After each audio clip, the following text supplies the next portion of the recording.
J'ai publié récemment une étude sur la carrière des leaders où j'ai montré que le vrai leader devait commencer sa carrière jeune, très jeune. Alors que les faux leaders vont laborieusement arriver jusqu'à l'âge de 40 ans pour s'installer un petit peu sur ce plan-là. Et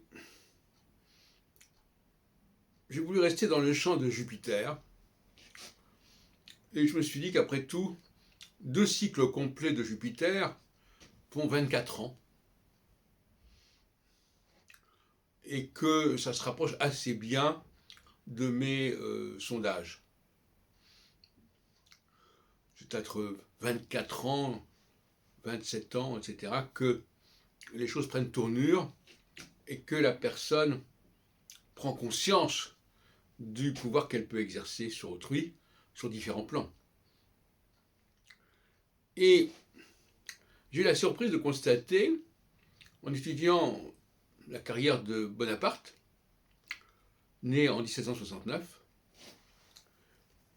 que c'est justement en 1793,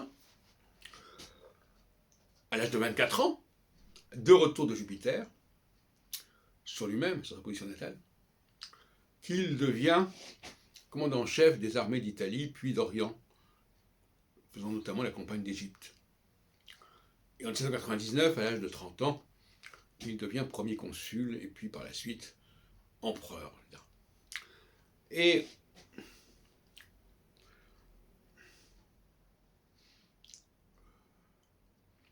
il s'agirait donc d'un signal que je n'avais pas encore signalé justement,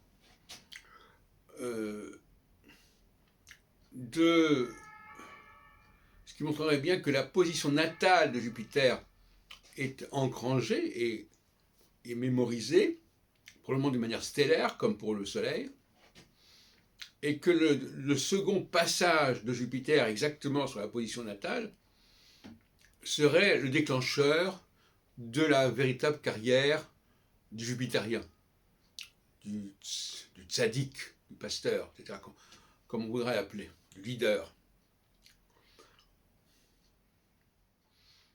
Autrement dit, pour les biographes des grands leaders, des grands chefs, il faut veiller sur la période à peu près de 24 ans, que les années qui suivent 24 ans, tu vois, au moins le premier cycle de 6 ans, après c'est 24 ans. Et là, normalement, il devrait trouver des éléments importants et déclenchants et déterminants. Si ce n'est pas le cas, à ce moment-là, l'astrologue doit dire qu'il n'est pas compétent et qu'il n'a pas en face de lui une personne qui s'inscrit dans les programmes dont il est chargé, dont il est garant en quelque sorte. Alors, il faudrait faire ça pour un certain nombre de leaders. C'est donc un test que je propose. Le second passage de Jupiter sur la position natale de Jupiter, le second retour de Jupiter, serait l'élément qui va déclencher toute une activité de pouvoir, à la fois sur le plan des personnes, dans le domaine social, et aussi, je dirais, sur le domaine sentimental et sexuel.